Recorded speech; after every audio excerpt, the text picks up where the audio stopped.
Hello and welcome to the Franchise Tag Podcast with me, your host, Freddie Hall, for another episode of the Friends of the F Tag, Friends of the Podcast episode, running these all summer. Going to get a lot of interesting guests on. Already had a couple of guests on so far, but now we have another guy over from the States. Evan Lazar is joining us. He is the Patriots reporter for CLNS Media over in Boston and host of the Patriots Beat podcast. Evan, thank you for joining us. I really appreciate you taking time out of your day to chat with us.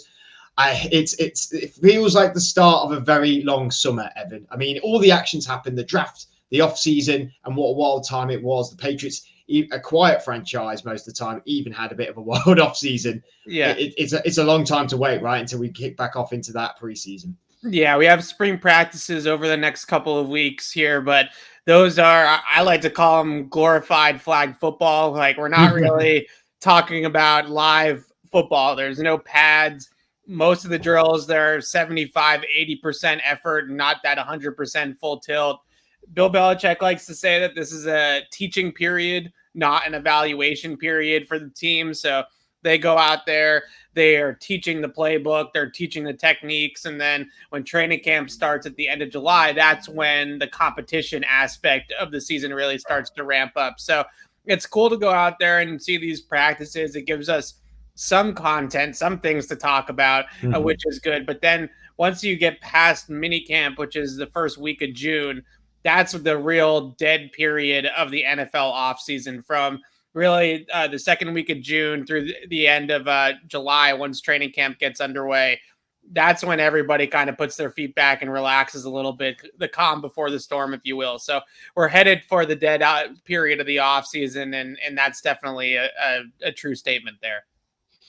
Brilliant. So have you been to many of the mini camps before? Like, what's the vibe like? Is it quite a relaxed, fun vibe? Obviously, the maybe a misconception of the New England Patriots is it's buttoned up, serious. Yeah. Not really a lot of laughing going on around the training ground. Almost like you're in high school again, maybe. But is that complete myth? Is it actually pretty much like every NFL franchise behind closed doors during these off seasons? You know, everyone's having a good time, you know, testing out, seeing the new guys who have just been drafted, etc. Yeah, I definitely think that this is more about chemistry and team bonding than it is necessarily about going out there and doing anything that's going to legitimately change the trajectory of your season. Like, you don't become a 17-0 team because you had a good May mini camp, right? Like, that's not exactly how it works. But with the Patriots, like everything else, every opportunity, every time they step on the field is an opportunity to get better and to go to work. And it is a serious vibe. It is a team that is very workmanlike. I think the one thing that you see going to some of these joint practices over the years, where we get to see other teams and how they work in training camp, the one thing that stands out with the Patriots is how efficient they are on the practice field. There is no time wasted. There's no lollygagging. There's no guys just hanging out on the sideline doing nothing, twiddling their thumbs. It's everybody's involved, everybody's going at all times, and there's always something for somebody to be doing, which I think is a little bit different when you go out and you see some of these other teams. You see guys kind of chilling, you see guys taking plays off or taking reps off. And even if you go and look at the beginning of practice, when you get there at the very beginning, and the Patriots are already stretching, like they're already into some sort of drill. They're already into stretching or taking, walk through reps and stuff like that to get started. The other team, they're over there. They're tanning in the sun. They're laying down on the grass. They're shooting the shit with their friends. Like, that's sort of the vibe for the other team. You always look at one half of the field as the opponent or the other team, and they're all kind of just chilling and easing their way into practice. Then you look on the other side of the field, there's the Patriots, and they're all already, drilling things. And I think that that's something that stands out when you talk to other people that report on other teams. Like, man, the Patriots practice at a different pace. They practice at a different speed, a different tempo, and they really bring it in practice. And I think that's a hallmark of a Bill Belichick team for sure. Not that, like I said, mini camps is the key to the success, is key to the winning the Super Bowl. But really, maybe let's just take from that conversation we had is the seriousness and that team mentality. the New England Patriots, Bill Belichick, obviously former Tom Brady as well, have just been one of the most successful organizations in the last 2 decades. They have been so great. And with the times moving forward and the modernism of the game, that seriousness and that mentality and that work ethic is still in place in NFL teams. However, it is maybe portrayed a little bit differently. When we look at the LA Rams side of things, Super Bowl winners, were the first team to sort of say, we don't tackle in practice, we don't wear pads, we're not getting our big guys hurt. We are, conserving our energy for the game. It's sort of almost like walkthroughs. And then when you're talking about the Patriots side of it, where it is buttoned up, serious, winning now mode, do you think that the Patriots will keep their way? Because it is a winning way. The Patriot way, as they call it, is a winning mentality way. But when you look around the league now at the more relaxest of teams that are still being successful, do you think that the Patriots are ever going to look like that under Bill Belichick anyway? I will say that I do think that Bill's gotten a little bit more lax in the last 5 years or so, and maybe that is a result of him doing some self-scouting and recognizing that times are changing. Kids are different these days. People under the age of 25 are maybe wired a little bit differently than they were 20, 30 years ago in terms of work ethic and that type of thing. So I do think it's gotten a little bit more relaxed, and Belichick has tried to be a little bit more chill in recent years compared to maybe years past. Now, I do think that success does that to you a little bit as well. It's not like he's that coach back in 2000, 2001 that's trying to prove himself anymore. He doesn't need to prove to anybody, that he's the greatest anymore. So he can kind of do things a little bit more relaxed than what he has in the past. But for the most part, the Patriots are not for everybody, right? And that doesn't necessarily mean that they can't find good players that want to work in the vein that they want to work in, but they are not an organization that is for every athlete, that's for every NFL player. And I think this carries over a lot of the time into the draft. And sometimes when they have these draft picks like Cole Strange in the first round this year, where people are like, what the heck are the Patriots doing? Like, where is this guy coming from out of Chattanooga? Down in Tennessee and FCS school. What are the Patriots thinking here? I think a lot of the time that some of these other guys that people are really high on us in the media, we don't get to interview the players as extensively. We don't get into their backgrounds as human beings as deep as the teams do. And sometimes maybe a guy that we might look at and say, that guy's a great fit with the Patriots, well, maybe he might not actually be a great fit with the Patriots. And I think a lot of that has to do with the fact that his work ethic, is he always in the gym? Is he always in the film room? Is he always at the facility? Does he breathe football? Like, does he just absolutely love the game and it's everything to him? And when you look at those types of things, it's often why a lot of the players that the Patriots go after are maybe a little bit different than what people were expecting them to do, whether it comes to the draft or free agency.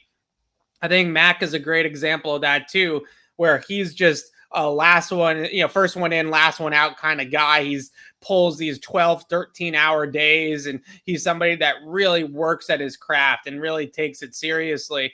And that's why they fell in love with him at quarterback, right? So I think that those things still are a big factor, and they almost work it into their player acquisition strategy when it comes to the draft, free agency, trades, to make sure that they're getting guys that put that Patriot-like work ethic out there and put that product out there. Because, look, it's happened multiple times with the Patriots over the last couple of years even, but over the past 2 decades, it's happened dozens of times that they get these talented guys in here that should be good players for them, but it just doesn't work out for one reason or another. And I would say a lot of the time, the reason it doesn't work out is because that player doesn't put in that extra effort that's needed to be really good with the Patriots and with Bill Belichick. Yeah, I feel it's very much a yin and yang scenario with a lot of the talent that goes there. It's good to be talking about draft, because I think we should move on to that. The Patriots really have not been, I suppose, hitting on first round picks that much in the recent history. Mac Jones being sort of the exception to the rule, but he's only had 1 year. We'll see what happens, sort of thing. But Cole Strange, like you said, it was a bold choice, to say the least. It was People strange. didn't expect That's what I like to say.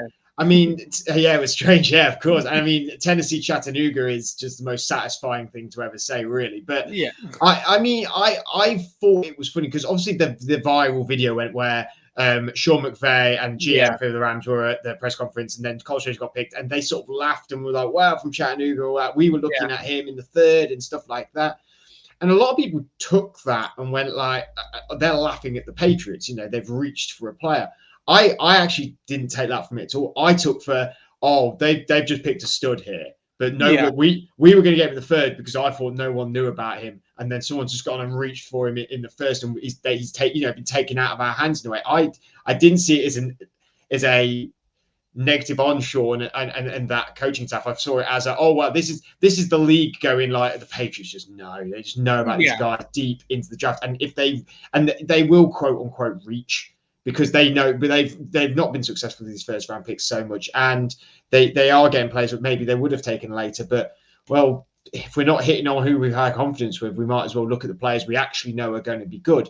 And just, I think, do you think it is a big part of their thing of their draft is that they sort of look at their history at the moment and go like, well, we're not, we haven't hit on somehow what didn't kill Harry, for example. Yeah. Is it more about for the Patriots when they go in the draft is going like, well, we're going to take the guys we want and we like. We don't care if they're first round talent, quote, first round, second round, third round, sixth round talent. We're just going to take the guys that we want, that we know are going to be right in this, that we think are going to be right in this building. Yeah, absolutely. I think there's one thing for sure. The Patriots and Bill Belichick do not give two craps about what the media has to say about the draft. Like, they do not care about how I grade the prospects or rank the prospects or grade the draft after the fact, or they do not care one bit about me or Peter King or Adam Schefter or whoever, big reporter that are much bigger than I am, that you can throw out there. They don't care. Now, I think with a guy like Cole Strange, what's interesting about the pick to me is the Patriots over the last couple of years. You mentioned N'Keal Harry, Isaiah Wynn and Sony Michel haven't exactly been great first round talent type of pros either.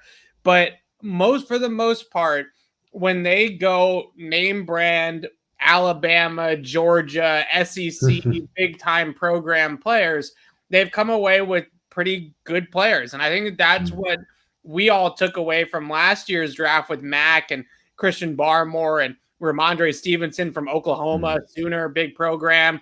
These players came in instantly ready to contribute, instantly made the team better. And then they go back to beating to their own drum with Cole Strange. And I think that's the concern among Patriots fans is, well, last year in the draft, you went chalk, you went with the consensus, and look at how well it worked out for you. And now this year you go into the draft and you go completely off the rails. And, what are we doing here? And I would say that was true for their second round pick too. And Tyquan Thornton, who was not the consensus top receiver on the board. And right in that cluster of picks, you saw Sky Moore and George Pickens and some of these other Alec Pierce from Cincinnati go off the board in the next 10 to 15 picks. So unfortunately for Tyquan Thornton, he is going to be compared, just like N'Keal Harry was compared to Deebo Samuel and AJ Brown and DK Metcalf all the time.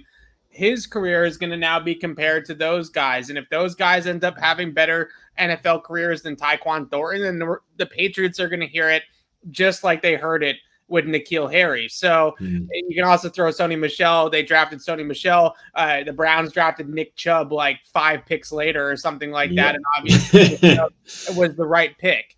So this is a tale as old as time with New England. They've been doing it for years, and sometimes it's worked out for them, and sometimes it really is blown up in their faces. And I guess time will tell and see with this pick with Cole Strange and Tyquan Thornton. But it's not necessarily the positions that they addressed. Offensive line and wide receiver were two positions that we had been talking about for months and months of areas of need and places that they could potentially draft early on. It was the players. Like, if they had came away from this draft, I say this all the time, if they had came away with this draft with Zion Johnson and John Mechie, everybody would have been giving them A pluses, yeah. right? Like, great. It'd be a different conversation altogether. Completely great job, Bill Belichick. But instead, they come away with Cole Strange and Tyquan Thornton, and everybody's like, who? Who are these guys, right? So it's not the positions. It's more so who they ended up actually coming away with. And I think the other thing that frustrated me a little bit with the Strange pick is you look at last year against Buffalo, they lose in the wild card round 47-17, probably the worst loss in Patriots recent history, Bill Belichick at least era for sure. And they lose 47-17. The Raiders, they trade for Devontae Adams. The Dolphins trade for Tyreek Hill. And the Patriots draft a guard from Chattanooga in the first round. And you are concerned about the value of the position, right? Of the positional value of a guard that early.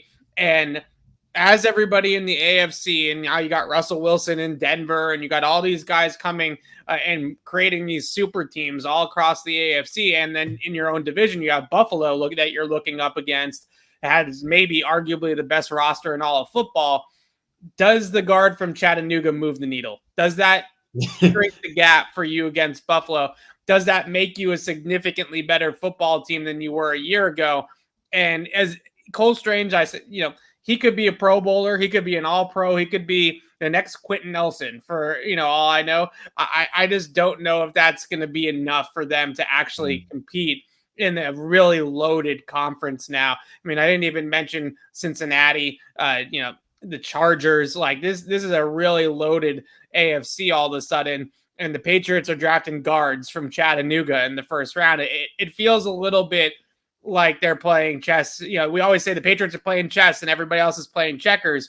Now it kind of feels like they're the ones playing checkers at times, right? Because it's a different game now. And they didn't really do much to react to that change, I don't think. It's a good thing that you mentioned the Chargers, because I suppose we move quite nicely onto the next topic of players like JC Jackson, who didn't get re-signed, didn't get a new contract with the Patriots. Again, story of New England Patriots not willing to pay big money to players, willing to let them walk away. And you were saying about, the players that got brought in around the league, with Tyreek Hill going to the Dolphins, your own division, the division Buffalo Bills, Stephon Diggs having a great wide receiver there. And the fact that these teams are really working at getting in stars, but also of developing their stars as well, and getting sort of big name headliners, which I know the Patriots have not been scared to do in history. Bringing in players like Randy Moss. I know Antonio Brown didn't work out, but if he'd have stayed for a prolonged amount of time, if things hadn't happened with Antonio Brown, it would have certainly have worked at that time, I think, anyway. So they're not against getting in stars. What do you think? It's an ego thing with Bill Belichick and the Patriots, and about not keeping Tom, JC Jackson. JC Jackson's just a long list of very big stars who worked at the Patriots, have not been paid. And there's some that have worked in other teams. There's some that haven't worked in other teams. And there's players that eventually do nothing nowhere, like Malcolm Butler, for example, didn't exactly do anything and then has now gone back to the Patriots. Right. Do you think there is this ego thing around the Patriot organization? Maybe that's not stemming from Mr. Kraft, Robert Kraft, from the top down, but it's stemming somewhere, and everyone always thinks it is Bill Belichick. But when I look at it on paper, JC Jackson, one of the best corners in the league at the minute, in his prime, and was a really important, crucial piece for the Patriots roster and for that secondary as well. It's not like there is a plethora of good players in that secondary for the Patriots. Do you think it could maybe sometimes, as a Patriots reporter, as a Patriots fan, I presume, do you just sign the guy, Bill? Just absolutely. Keep him. Come on. What have we got to do? No doubt it gets frustrating to watch them do this, especially with guys like JC, who they discovered him as a diamond in the rough, as an undrafted free agent coming in as a rookie. He goes out, he balls out, he does everything that he possibly could do correctly. Yeah. And then they don't end up paying that player. And I think the one thing that you will worry about a little bit, and maybe this goes back to the behind the scenes stuff that we were talking about earlier with, the work ethic and things like that we don't necessarily see, is the message it sends to the other players in the locker room that are drafted by the Patriots or acquired by the Patriots at a young age. Like JC Jackson made a Pro Bowl He is, I believe, leads the league in interceptions, or is tied for the league in interceptions since entering the NFL in 2018, and they wouldn't even pay that guy, right? So, like, what am I going to What are you possibly going to do do? to get paid by the Patriots? I worry about that sometimes. When it comes to the ego stuff, I think Tom Brady's in a separate category. Like, that's a separate thing. That was its own years and That's years its own and years box, wasn't it? kind of behind the scenes and directions and things like that. That was definitely a little bit maybe of an ego thing with Bill Belichick and Tom Brady, in that Brady got to the point of his career where he felt like he was equal to the coaching staff. Like, he felt like he should be a part of the coaching process, a part of the not only game plans and things like that, but also talent acquisition, right? He wants to get a call in free agency and say, hey, Tom, who do you want us to sign, right? And Bill Belichick is never going to operate his team like that. He's going to always say, I'm bigger than all of you, right? Like, I'm the coach, you're the player, you play, I coach. Like, that's sort of the mantra with Bill. So I think there's some elements of that with Brady, but with guys like JC Jackson, ultimately what I think it is the Patriots are very, very good at evaluating their own players, right? They see these guys every single day. They know what these guys are all about. And I think in some cases, like JC, they might think that the narrative around the league is overrating the player a little bit in terms of what his abilities actually are. And they're very, very strict about the line. They will not financially overpay for a player that they feel has maybe, I guess the word is like peaked, right? Like I think that they look at it and say that a guy like JC Jackson has potentially peaked in his career. Like, this is the best that he's ever going to get, and we got him there. And so now anybody that's paying him is more or less paying him off of reputation, and not that he's going to keep on ascending as a player. Now, they could very well prove to be wrong, but you mentioned Malcolm Butler, who I think is really similar comp. Although he didn't have the interception numbers, he obviously had a really good career with the Patriots, and he gets paid by the Titans, and he was just okay with Tennessee. Go back before that, Asante Samuel is kind of the other example. The Patriots drafted Asante in the 4th round. He goes out, has a Pro Bowl, all-pro caliber year in 2007 when they went undefeated in the regular season. The Patriots decided not to pay him, and that was kind of it. He kind of flamed out the rest of his career. So in a lot of ways with corners especially, I think Belichick looks at it and says, well, I found JC as an undrafted rookie. I found Malcolm Butler as an undrafted rookie. I found Asante Samuel in the 4th round. I'm just going to find another guy to play your position, and he's going to play it just as well because I'm going to coach him up. So I guess you could maybe call that ego, but at the same time, the track record is there to suggest that he's right, that he will just plug in the next guy and they won't skip a beat. So you can go all the way back. The Patriots didn't pay Ty Law on a 3rd contract. He was a Hall of Fame player for them. Let him walk at the end of his career. Then it was Asante Samuel. Then it was Aqib Talib. Then it was Darrelle Revis. Then it was Malcolm Butler. Then it was Stephon Gilmore. Then it was JC Jackson. Like, they always do this. So you have to give him the benefit of the doubt for now that Belichick is going to be able to find another diamond in the rough somewhere. Maybe it's Jack Jones in the 4th round of the draft this year or something like that. And, it's plug and play. That's how they operate. I was about to say it could be either Jack Jones or Marcus Jones, or it might be both Jones. I mean, that would be a hell of a narrative for the papers. The Jones guys, covering the corners for the New England Patriots. What do you see for next season, though, Evan, with the New England Patriots? I mean, are you on the Mac train? Because I'm a Steelers fan, so I shouldn't be on the Mac train, and I wasn't that keen on him coming out, but I'm very much on the Mac train now. I think he, turned 7 last year. He does really like he can play. He looks like he's having fun with it. From the sounds of it, it being around the area and being around the locker room, stuff like that as well. But he is a hard worker, which I was quite surprised to hear you say that earlier. I didn't really get that vibe from him, but he is that guy who is first in, last out sort of thing. So I'm really happy to hear that. But also as well, the coaching situation. Josh McDaniels, the offensive coordinator for so long, has nearly tried to leave a few times. I mean, the Indianapolis Colts, I don't want to remember any of that, but has now gone to join the Raiders, got a heck of a team over there. There's this offensive a scheme sort of up in the air thing with Matt Patricia or Joe Judge or both or neither. But either guy was a very good head coach. Matt Patricia famously a defensive coach. Joe Judge really never been a big time coordinator outside of being a head coach for the New York Giants. We all know how that went. It didn't happen. It didn't happen for very long. So they're both back in the building after being away. Yeah.